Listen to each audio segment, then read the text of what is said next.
like that. Contortion of the limbs. Sometimes contortion of the limbs. There are many, many, many ecstatic symptoms. And, okay, so far we have sthāyi-bhavas, anubhava, Vyabhicari-bhavas.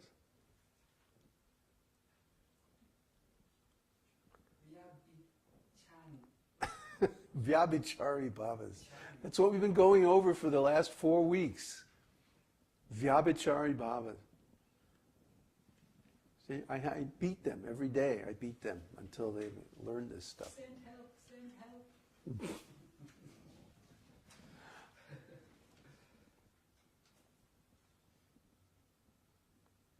And? They have 33. Sanchari-bhavas. Sanchari-bhavas. Sanchari means? Going closer. Yeah, so when one is going closer to Krishna, when one is going closer to one's original spiritual relationship with God, then they experience these Sanchari-bhavas. And Sanchari-bhavas are?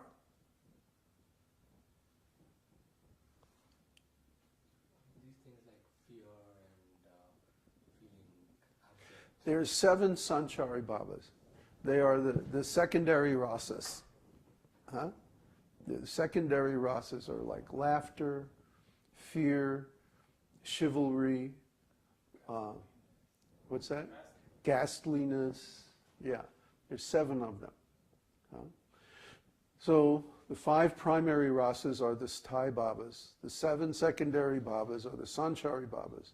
Then there's the vyabhicari-bhavas, which are 33.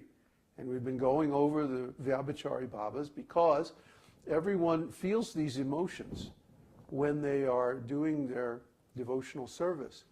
And they get these different ecstatic symptoms, and or even before the stage of ecstatic symptoms, they also experience these different emotions.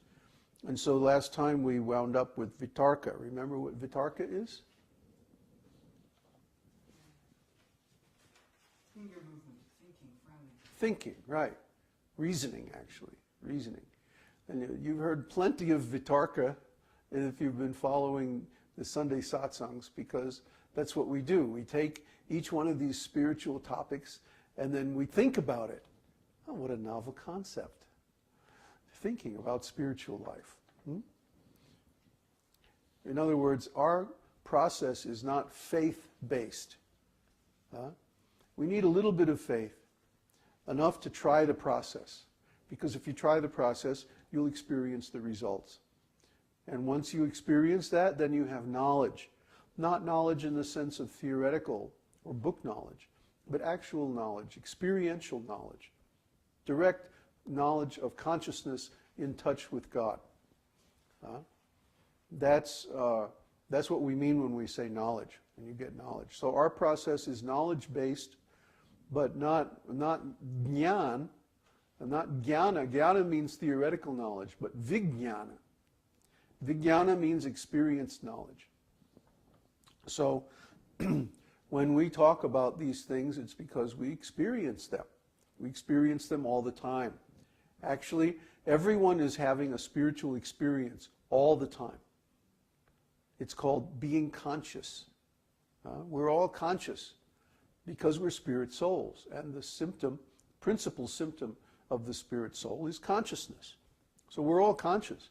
The problem is, normally in material life, we're conscious of what? The senses and the sense objects. And because all of those are temporary and changing, we can't get any satisfaction. We're trying this, we're going here, we're doing that, we're going there, we're trying to love this person and that person, and it always winds up in disaster and disappointment. Because in the material world, everything is changing. Material world has 7 stages. What are they? Conception. No. Yes, conception, then what? Gestation. Gestation. Usually they start with birth. You see, I was all ready for them to screw up. Gestation, then what? Then birth.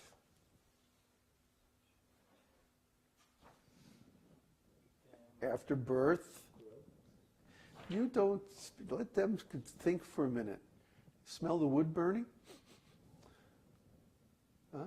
Smoke coming out of the ears? These rascals, I pay for their food, everything, but they don't learn any of this stuff. 7 stages, come on guys. Growth. Thank you. And after growth? Production of byproducts. That means work and reproduction. Then what? Dwindling. And? Death. 7 stages. The Chinese I Ching says the same thing. All life goes through 6 changes, and the 7th brings return. Huh? So those stages are conception, gestation, birth, growth, production of byproducts, dwindling, and death. These are like basic things. You ought to be able to just rattle them off. Basic. Huh? You see this everywhere, in everything, in everyone, and in everything that happens also. Goes through these same stages. Huh? And these are all combinations of the 3 modes of material nature. When we come across something that doesn't change, then we are experiencing something spiritual, because it's beyond the 3 modes of material nature, beyond the influence of time. Consciousness is beyond the influence of time, because consciousness doesn't change. The contents of consciousness may change, especially if we're in material consciousness. We're going to be conscious of so many material things through the senses. And of course, they're always going to change. But when we become conscious of spiritual things, they don't change. Krishna never changes. The real spiritual body of the soul never changes. Our spiritual relationship with God never changes. Yet, we go through different moods, different experiences, different emotions, and all of these experiences can be either in relation to the spiritual energy or the material energy. So when our experiences are in relation with the material energy, they cause pain and distress. Conception, gestation, birth, growth, work, dwindling, and death. Those things are all painful by nature because they involve change. Change of identity. Now I'm a baby. Now I'm a kid. Now I'm a teenager.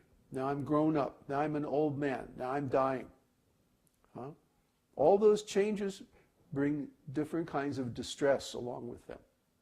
But my spiritual identity is permanent. It never changes. So there's no distress associated with it.